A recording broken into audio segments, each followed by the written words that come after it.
My name is Ray. Hi, this is Michael. And welcome to another episode of Ray's Economics Clue Book. Today we're talking about profit maximization. Yeah. So essentially, how does a firm maximize profit? Because the goal of a firm always in a for-profit industry is to maximize their profit. Sure. And so basically, let's look at first a perfectly competitive market. In a competitive market, theoretically, we're assuming that an individual firm has, because there are so many competitors, they do not have any market power or market control over the price. Sure. And so their demand curve for that firm is stuck on one price because they did not determine the market price, because that's determined by the market, not by an individual firm.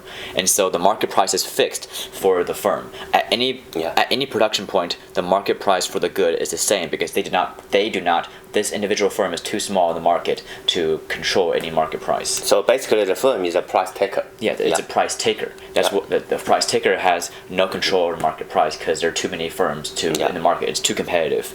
And so in this case, the market price is equals to your marginal revenue. What marginal revenue means is there are additional revenue you would gain from increasing the unit of production by 1. And so basically, marginal revenue is the market for tomatoes is the additional revenue you get from producing one and selling one more tomato. Yeah. And so since each tomato is $18, by producing and selling one more tomato, you get an additional $18. So that $18 is your marginal or incremental revenue. Yeah. And so marginal cost is the exact same except for cost, not revenue. Marginal cost is incremental cost, which means that the additional cost that would be added onto your total cost by producing one more unit of tomato. And so by producing one more tomato, your cost goes up by this amount, by this incremental cost amount. And so we see here that marginal cost typically starts off, when you're first starting, it decreases or it's pretty low. And then as you produce more and more tomatoes, the marginal cost per each additional tomato is increasing. Marginal cost, generally, the law of economics says the marginal cost is increasing because overall, when we produce more tomatoes, we have less efficiency in production. Yeah, but at this time point, we don't have to worry about why MC is curved like that or MR curves like that. But we're gonna go into details, right? Yes. In the next generally, few for right now, just remember on the surface, marginal cost is increasing after. It decreases strongly first, but then after about one unit, it gradually increases because of decreasing efficiency per unit of tomato that's produced. Yeah. So as a result, marginal cost is increasing after a while. And so basically, we maximize profit when marginal cost equals marginal revenue, and and the point where marginal cost equals marginal revenue is the production point that the firm wants. It's the optimal production point that the firm wants to produce at. So at 5 units of tomatoes, the firm's marginal cost for that 5th unit of tomato is equal to the marginal revenue for that 5th unit of tomatoes. Therefore, the firm should produce 5 units of tomatoes. Yeah, it's actually pretty intuitive because in a competitive market, right, the producer is a price taker, and a marginal cost is actually always below the marginal revenue curve first, and then until it's not, right? Until it's not. So, which means when MR equals MC, which means we sell one more bushel of tomato, and we actually get the same marginal cost. Yeah. So at this time point, that's the optimal production. Yes. Actually, it's also the optimal profit, right? Profit maximization. As Michael mentioned, this is pretty intuitive because if we're at a production point where the marginal revenue is greater than marginal cost, it would be more profitable for us to continue producing more units of that good or service because marginal revenue is greater than marginal cost, so a net profit is produced. And then when that does not happen, then we stop. Yeah. And so in a competitive market, what is economic profit? Basically, profit is revenue minus cost, right? Sure. And so at the production point where marginal cost is equal to marginal revenue, where the yellow curve meets the pink curve, our economic profit is basically at that production point, our revenue point, which is in this case our price, minus our average total cost point.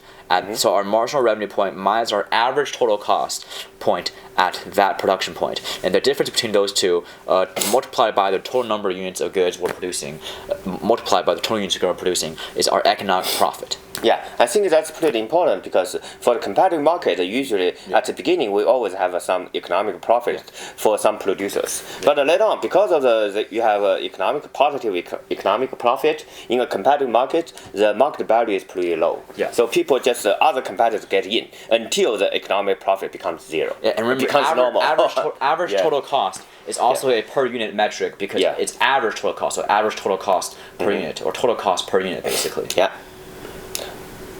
And so, in other markets where, as Michael mentioned, there might be no barriers to entry in a perfectly competitive market. Like monopoly.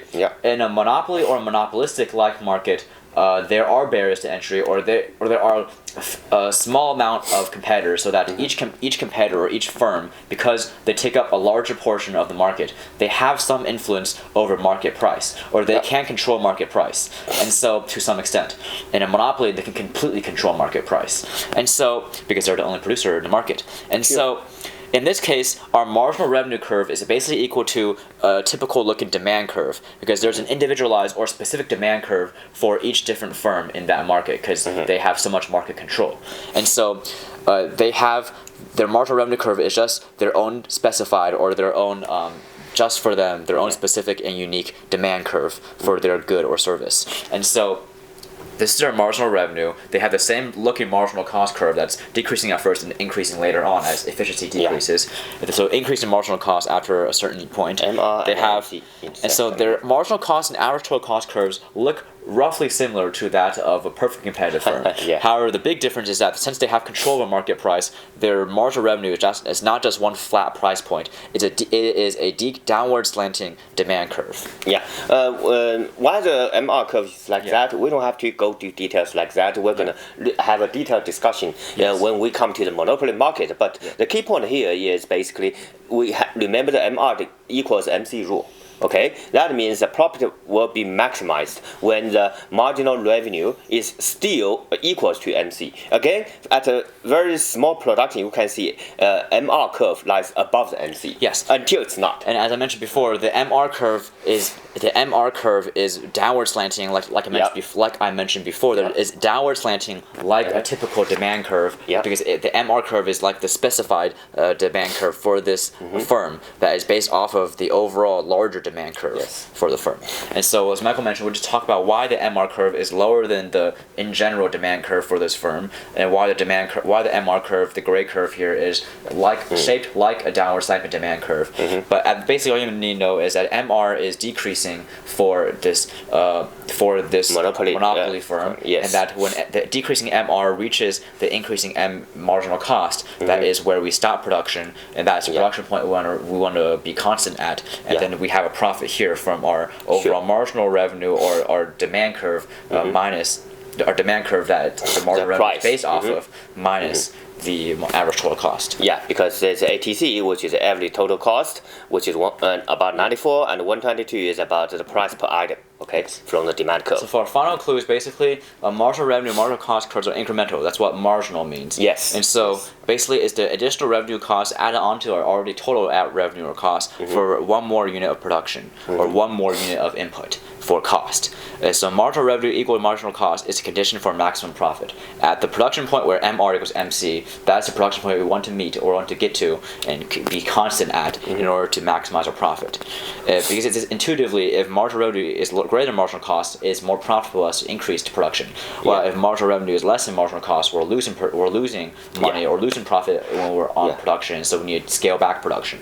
And so once again, graphics are very important. We see graphics. We see here how Michael mentioned the monopoly has a different curve for its price and for its marginal revenue. That its price minus the average total cost is profit, while its marginal revenue equals marginal cost is where it meets its production quota or production limit.